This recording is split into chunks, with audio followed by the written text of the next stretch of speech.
Dear students, welcome to our next topic determinant. क्या होता है डेटर्मिनेंट? आपने देखिए मैट्रिक्स में जब काम किया तो मैट्रिक्स को मैट्रिक्स में ऐड करो, सब्ट्रैक्ट करो या मल्टीप्लाई करो या ट्रांसपोज किया तो आपको रिजल्ट क्या मिलता था? Result was a matrix only.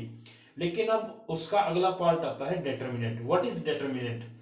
It is a specific value related to square matrix. Means determinant work upon only on square matrix, nothing upon another matrix. To solve determinant we have three methods according to NCERT. First one is direct method, second one is minor cofactor method, and third one is property of determinant. From property of determinant, every year a 4 mark or a 6 mark question appear in the exam. हर साल एक question यहां से आता है, चाहे वो 4 mark का है या वो 6 मार्क का।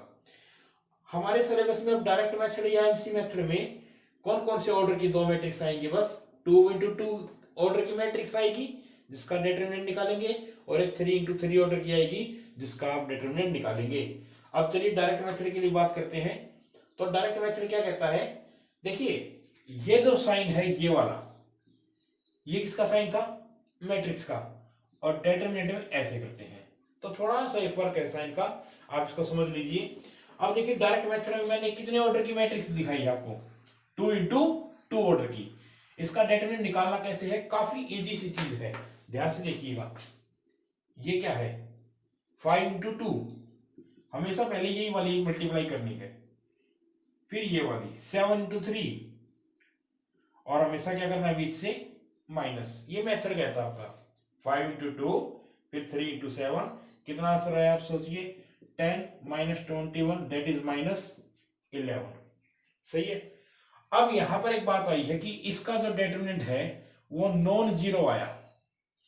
तो अगर डिटरमिनेंट नॉन जीरो आए तो वो मैट्रिक्स कैसी कहलाती है? Non singular.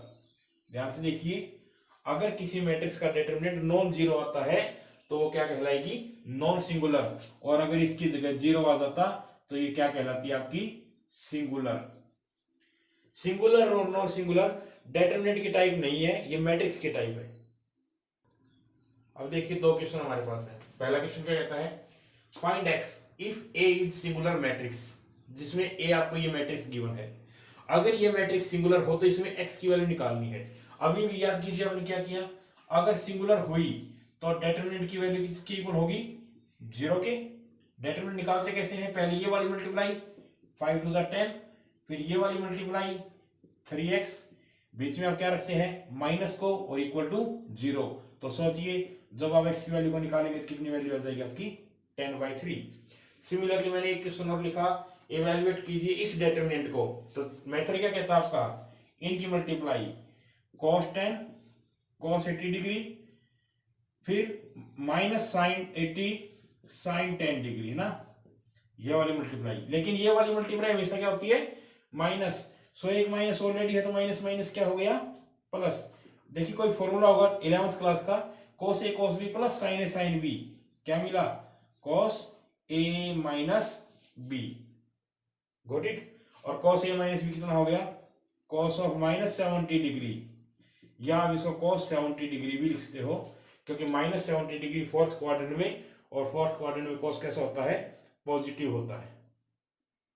डियर स्टूडेंट्स, चलिए अब ये देखिए 3x3 ऑर्डर की मैंने एक मैट्रिक्स ली जिसका डिटरमिनेंट हम निकालेंगे। लेकिन निकालेंगे किस मेथड से? माइनर कोफैक्टर मेथड से। स्टूडेंट्स, हम अब उस क्वेश्चन को कर रहे हैं, उस बात को कर रहे हैं जो आपके एक 6 मार्क के क्वेश्चन से डायरेक्ट लिंक किया गया के। आप इस बात को आसानी से आराम से समझिए कि हम कहना क्या चाहते हैं। पहले हम निकालेंगे माइनर, तो मैंने माइनर को लिखा है m। ठीक है। ये 1 1 क्या है? First row first column, first row second column, first row third column. Similarly ये क्या है? सोचिए, सेकंड रो थर्ड कॉलम। ये क्या है?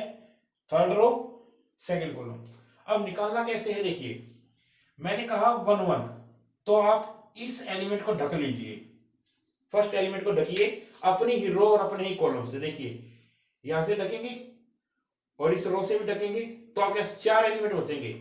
सही है ना? ढकने के बाद सोचिए 4 एलिमेंट कौन कौन से बचे। मैं आपको एक बार बता देता हूं, देखना ढकना कैसे है। मैंने एक बार इसको साफ कर दिया है। तो ये बचे हुए हैं, इसको मैं लिख लेता हूं। Got it. आइए उन्हीं एलिमेंट को मैं वापस लिख देता हूं। ये थी आपकी मैट्रिक्स। अब हम इसको ढकेंगे 3 को।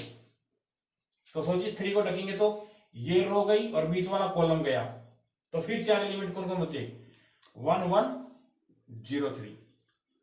सिमिलरली सोचिए कि अगर हम इस 4 को ढकें तो क्या होगा? देखो मैं ढके कहता हूं, ये गया और ये गया, तो क्या बचा आपके पास? 1 2 0 2। क्लियर है? अब इस टाइप से सोचिए कि अगर हम इस 1 को ढकेंगे, इस 1 को, ये गया ये गया, तो क्या क्या बचा? 3 4 और 2 3। Got it dear students? तो जिस प्रकार आप 3 1 का निकाल लेते हैं, तो 3 1 का मैं आपको दिखा देता हूं कि 3 1 में कौन बैठा है? 0 बैठी है। अगर आप इसको ढकेंगे, इस तरीके से ढकेंगे और आपको क्या मिल रहा है? 3 और 2 1। ये दिखाई दिया मैंने आपको। सिमिलरली जैसे मान लो इस 3 का माइनर निकालना हो, तो आप इस 3 को ऐसे ढकेंगे ना, ऐसे ढकेंगे इस 3 को, तो आपको क्या मिलेगा? 2 3 1 2। ये मैंने आपको दिखा रखा है। यानी 3 ऑर्डर की एक मैट्रिक्स को मैंने 2 ऑर्डर में रिड्यूस किया है। डियर स्टूडेंट्स, अब ये जितने भी माइनर आपके पास हैं, इन सबको आइए हम सोल्व कर लेते हैं। 2 3 6 और -2 4। इसको सोल्व कीजिए जैसे आपको 2 ऑर्डर में मैंने सिखाया। 3 होगा, जो आप इसको सोल्व करेंगे तो ये 2 आएगा। सिमिलरली 9 -8 ये 1 होगा। सिमिलरली ये 6 होगा, ये वाला 4 होगा। यहाँ से 3 -8 आप जब करेंगे तो माइनस का 5 होगा। 2 -4 जब करेंगे तो माइनस का 2 होगा। और 4 -3 करेंगे तो आपका 1 होगा। ये आपने माइनर सारे सोल्व कर लिए। अब इन्हीं माइनर को उठा के आपको फैक्टर पे रख दीजिए एक बार। देखो 4 1 -5 मैंने एज इट इज रखा है, फिर 3 6 -2 मैंने एज इट इज रखा है, और 2 4 1 मैंने एज इट इज रखा है। आप कहेंगे कि सर ऐसा क्यों? क्योंकि माइनर देखिए मैंने कोफैक्टर के फॉर्मूले में लिखा -1 raise to the power i + j into mij, यानी माइनर ऑफ दैट एलिमेंट। तो पहले मैंने माइनर रख दिए। अब इसका लॉजिक क्या है? इसका लॉजिक बच्चों ये है, इस पार्ट में देखिए i की जगह 1 है, j की जगह 1 है, तो यहाँ 1 + 1 पुट करो। 1 + 1 कितना हुआ? 2। और -1 की 2 पावर क्या होती है? +1। प्लस का मतलब जैसा है वैसा का वैसा रख देंगे हम इसको। लेकिन यहाँ देखिए ये क्या है? 1 और 2, तो 1 + 2 कितना हुआ? 3। अब -1 की 3 पावर क्या होती है? -1। तो इसका साइन चेंज कर दो आप। ये क्या है? 1 3। 1 + 3 4, और -1 की 4 पावर क्या होगी? प्लस। प्लस का मतलब एज इट इज छोड़ दो। सिमिलरली और देखिए ये क्या है? 2 1। 2 और 1 कितना हुआ? 3। तो -1 की 3 पावर क्या होती है? -1, यानी यहाँ पर साइन चेंज होगा। सिमिलरली आगे देखिए 2 और 2 4 है, तो -1 की 4 पावर चेंज नहीं करेगी। 2 और 3 5, -1 की 5 पावर माइनस होती है, तो साइन चेंज होगा। सिमिलरली अब देखिए 3 और 1 कितना हुआ? 4, और -1 की 4 पावर साइन चेंज नहीं करेगी। 3 और 2 5, -1 की 5 पावर क्या करेगी? माइनस बनाएगी, जो कि साइन चेंज करेगा। और लास्ट 3 3 दैट इज 6, और -1 की 6 पावर कैसी होती है? +1, यानी कि साइन चेंज नहीं हुआ। अब अगर आपको अपना टाइम बचाना है तो आप इस तरीके से भी कर सकते हो कि आपके जो कोफैक्टर निकले आप उसको ये मान के चलिए कि ये इस पोजीशन में है सारे।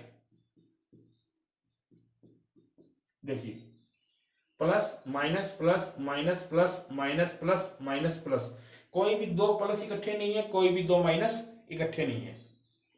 तो माइनस किस जगह पर बैठा है? 4 जगह पर। 1 2 3 4। और जिन 4 जगह पर माइनस बैठा है, आप देखिए वही साइन मैंने चेंज किया था। 1 2 3 और 4। आपको कैसे पता कैसे लगा कि साइन चेंज हुआ? तो आप मिलाइए देखिए। यह माइनस कितना था? 1, लेकिन कितना आया फिर बाद में? कोफैक्टर कितना हो गया? -1। ये कौन थे? 3 और -2 थे ना, अब कौन हो गए? -3 और +2। यहाँ पर देखिए माइनर कौन था? 4, अब कौन हो गया? -4। तो ये 4 जगह ऐसी होती हैं जहां पर आपको साइन बदलना है, और बाकी 5 जगहों पर साइन आपको नहीं बदलना। ठीक है? हाँ तो स्टूडेंट्स, अभी हमने मैट्रिक्स लिया था, कोफैक्टर निकाले थे। अब रियल में हम काम क्या कर रहे थे, हम कर रहे थे डिटरमिनेंट की वैल्यू को फाइंड करना यूजिंग माइनर कोफैक्टर मेथड। तो आपने देखो पहले माइनर निकाले, फिर एक फॉर्मूला लिया, फिर कोफैक्टर निकाले। अब डिटरमिनेंट निकालने का तरीका बताता हूं आपको, इसलिए ध्यान से सुनना। आप इसमें से कोई भी एक रो चूज कर लीजिए अपनी मर्जी से। मान लीजिए आपने सेकंड रो को चूज किया, ठीक है। अब सेकंड के ही कोफैक्टर चूज कर लीजिए अपने, क्या कहते हैं, -1, 6 और -4। क्लियर ना। अब बच्चों इनकी मल्टीप्लाई करो, 1 इंटू -1 कितना हुआ, -1, 6 2 12, और ये कितना हुआ, -4। आगे ना 3 मल्टीप्लाई, और अब आप इन तीनों का प्लस कर दीजिए, तो लीजिए आपका डिटरमिनेंट सोल्व हो गया 7। चलो एक बार और बता देता हूं। आप कोई भी कॉलम सपोज करो, चलो कोई भी कॉलम, थर्ड कॉलम कर रहे सपोज, थर्ड कॉलम यही है ना 4 1 3, इसी के एक फैक्टर लेते हैं 2 -4 1। चलिए वही काम करके देखते हैं। 4 2 8, -4, 3 1 3, और इन तीनों को अब हम क्या करेंगे, सिंपली ऐड करेंगे। तो देखिए कितनी वैल्यू आई, 7। तो इसीलिए मैंने कहा था आप कोई भी रो ले सकते हो, कोई भी कॉलम, कोफैक्टर उसी की उठाना। अच्छा इसमें एक मजेदार चीज और भी है। मान लीजिए आपने रो उठाई फर्स्ट, लेकिन कोफैक्टर उठा ली सेकंड रो के, यू विल गेट 0। देखिए कैसे, फर्स्ट रो क्या आपकी, वेरी गुड, 2 3 4, और कोफैक्टर उठा लिया आपने किसी और ही रो के, मान लो 30 के उठा लिए, -5 2 1 करके देखो वही काम, -10, 3 2 6, 4 1 4, बोलो बच्चों कितना आया, 0। यही तो इसका एक मैजिक है कि अगर आपने किसी भी रो को उठाया, कोफैक्टर किसी और रो के उठा लिए, तो आपको क्या मिल जाएगी, 0 मिल जाएगी। सेम केस आप कॉलम पर भी कर सकते हो। क्लियर हुई बात। चलिए अब इसी मेथड को डायरेक्ट मेथड की फॉर्म में कन्वर्ट करते हैं डियर स्टूडेंट्स। चलिए उसी माइनर कोफैक्टर मेथड को हम डायरेक्ट मेथड में कन्वर्ट करने की कोशिश करते हैं, इसलिए ध्यान से सुनना। ये आपकी वैल्यू है मैट्रिक्स है जिसका डिटरमिनेंट निकालेंगे। ये साइन टेबल आपने कहां बनाई थी, कोफैक्टर निकालते टाइम। तो चलिए मैं करता हूं शुरू, फर्स्ट रो लेता हूं मैं, क्या लिया मैंने, फर्स्ट रो को, है ना। अब उसके साइन डाल दो, प्लस माइनस प्लस, प्लस का मतलब क्या होता है, जैसा है वैसा का वैसा, और माइनस का मतलब क्या होता है, मैंने साइन चेंज, और इसके पीछे ये वाले साइन लगाओ। अब आप समझोगे कि सर ये क्या है। तो मैंने आपको बताया था माइनर कैसे निकालते हैं। जैसे आपको 2 का माइनर निकालना है तो आप क्या करेंगे, 2 को ढकेंगे यहां से भी और फर्स्ट रो से भी। तो बोलो क्या क्या बचा, 2 1 2 3 बचा ना, याद आया कुछ। सिमिलरली इस 3 को ढकिए बीच वाले कॉलम से और ऊपर वाली रो से, तो क्या क्या मिलता है आपको, 1 1 0 3। सिमिलरली अब आप 4 को ढकेंगे तो आपको क्या मिलेगा, 1 2 0 2। सही है। अब सोल्व करो इसको, 2 3 6, 2 1 2। चलिए अगला, 3 1 3 -0। चलिए आगे, 2 1 2 -0। नाउ 6 -2 4, और 4 2 8, 3 3 9, और 4 2 8। बोलिए कितना आंसर आया, 7। और पहले भी आप क्या निकाल लेते, 7। तो बच्चों ये होता है 3 और इंटू 3 ऑर्डर में किसी भी चीज का डायरेक्ट मेथड से सोल्व करना। आई बात समझ में डियर स्टूडेंट्स। चलिए एक क्वेश्चन है, find value of x if A matrix is singular. अब सिंगुलर से आपके माइंड पर आना चाहिए कि सिंगुलर का क्या मतलब बताया था मैंने, कि determinant of matrix will be equal to 0, means this determinant should be equal to 0। चलिए डिटरमिनेंट के लिए क्या बताया आपको तरीका, फर्स्ट रो लिखिए, this is your first row. Plus minus plus को ध्यान में रखिए, प्लस यानी कोई चेंज नहीं, माइनस यानी साइन में चेंज, और प्लस यानी यहां पर भी कोई चेंज नहीं। क्लियर है ना मेरी बात। और उसके बाद ये क्या होता है, 2 इंटू 2 ऑर्डर में सेट करना। चलिए अगर आप इस 1 को ढकें तो देखिए ना, ऐसे ढकिए और एक बार ऐसे ढकिए, क्या मिल रहा है आपको, x2 1 2। सिमिलरली अब आप इस 2 को ढकिए, इस 2 को, क्या मिलेगा आपको, ये कॉलम गया, ये वाली रो गई, यू विल गेट 0 2 1 2। सही है ना। अब आप इस 3 को ढकिए, ऐसे 3 को, क्या मिलेगा बोलिए आपको, 0x11। चलिए सोल्व करते थोड़ा सा। 2 इंटू 2 ऑर्डर में कैसे सोल्व करना था, पहले ये वाली मल्टीप्लाई माइनस में ये वाली मल्टीप्लाई, सिमिलरली 0 माइनस 2, सिमिलरली करिए 0 minus x is equal to 0 है। थोड़ा सा सोल्व करते, 2x माइनस 2, ये कितना हुआ, माइनस माइनस प्लस का 4, और वो कितना होता है, माइनस का 3x। लीजिए और थोड़ा सोल्व करते हैं, तो माइनस एक्स प्लस 2 आपको मिला। यहां से सोल्व करने पर x की वैल्यू कितनी आती है आपकी, 2। दिस इज सिमिलर का यूज करते हुए किसी वैल्यू x को फाइंड करना है। डियर स्टूडेंट्स, डेटरमिनेंट के बेस पर हमारे पास एक कंसेप्ट है एरिया ऑफ ट्रायंगल का। डेटरमिनेंट की हेल्प से इस ट्रायंगल का एरिया हमने निकालना है, जो कि इन 3 वर्टेक्स से मिलकर बनी है। तो देखिए काफी इजी सा है, मैं आपको हिंट दूंगा करना कैसे है, उसके बाद आप सेल्फ ट्राई करेंगे। आपके जो 3 ये एलिमेंट हैं, वर्टेक्स हैं, इसको लिखिए। जैसे देखो पहला क्या था वर्टेक्स, -2 3, दूसरा क्या था 1 2, तीसरा क्या था 6 7, इज इट ना। अब जो थर्ड कॉलम है उसमें आप 1 1 1 को फिलअप कर दो, हमेशा 1 को फिलअप करना, बाहर हाफ लगाइए और इस डेटरमिनेंट को सोल्व कीजिए। इस डेटरमिनेंट को जैसे सोल्व करेंगे तो this determinant value divide by 2 square units, क्या बोल रहा हूं मैं, determinant value divide by 2 square units will be the area of determinant. ठीक है डियर स्टूडेंट्स, चलिए इसी टाइप से एक और क्वेश्चन है। Using determinant find the value of x if triangle formed by these 3 vertices have area 35 square units.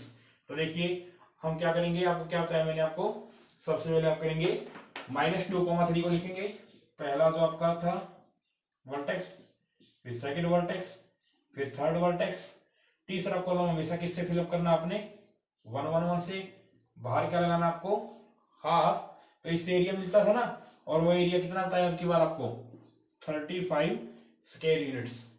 तो देखिए पहली बात तो ये हाफ गया उधर, कितना हो गया 70, क्लियर ना।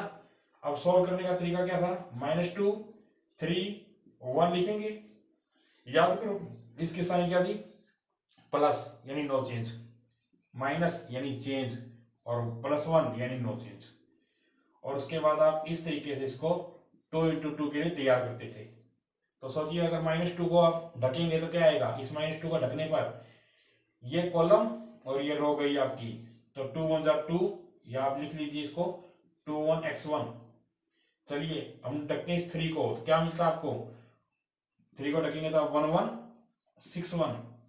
सिमिलरली जब आप इस 1 को ढकेंगे तो आपको क्या मिलेगा, 1 2 6 x। ठीक है ना, थोड़ा सा सोल्व करते चलिए। और ये भी एक साइन लगाता हूं मैं मॉडुलस का, क्योंकि अंदर वाली वैल्यू नेगेटिव भी तो आ सकती है। चलिए सॉल्व करते हैं। -2 इंटू कितना आया ये, 2 माइनस एक्स, ये मल्टीप्लाई किया ना मैंने, फिर 3 के अकॉर्डिंग 1 माइनस 6, फिर +1 6x -12 इज इक्वल टू 70। थोड़ा सा सॉल्व कीजिए, -4 + 2x, ये कितना हुआ, प्लस का 15, फिर x -12 इज इक्वल टू 70। यहां से जब आपने सोल्व किया होगा तो 3x, और आपके पास आता है -1 का mod is equal to 70। As you very well known that जैसे ही मॉडुलस हटता है किसका साइन आ जाता है एक साइड पर, +- का, इसीलिए मैंने मोड लगाया था वहां पर। सो 3x -1 अगर 70 के इक्वल हो तो क्या होगा, 3x -1 अगर -70 के इक्वल हो तो क्या होगा। तो 3x की वैल्यू बच्चों यहां से कितनी आ गई, 71, और यहां से कितनी आ गई, -69। तो यहां से देखेंगे तो x की वैल्यू कितनी आई, 71/3, और अगर आप यहां से देखेंगे तो वैल्यू कितनी आई, -23। तो इस टाइप से भी आप अपने कंसेप्ट में x की वैल्यू को निकाल सकते हो। उसके अलावा इसी में एक और बात है, अगर आपको ये कहे using determinant find the value of x if these 3 points are collinear. अब कोलिनियर क्या होता है? कोलिनियर मतलब तीनों पॉइंट एक लाइन में है, और जब तीनों पॉइंट एक ही लाइन में है तो वहां ट्रायंगल फॉर्म हो ही नहीं सकती, और ट्रायंगल फॉर्म नहीं होगी तो उस ट्रायंगल का एरिया ऑटोमेटिक क्या हो जाएगा आपका? बताइए, अगर ट्रायंगल फॉर्म हुई ही नहीं तो एरिया कितना हुआ आपका? 0। So all these things will be equal to 0। Concept same है, 0 के इक्वल में चलते रहेंगे आप। अब 0 पर प्लस माइनस का इफेक्ट होता नहीं, तो यहां से अब आप सोचिए कि एक ही तो केस रहेगा, और वो एक केस आपको क्या देगा? x की value 1/3। So this is the application of determinant also.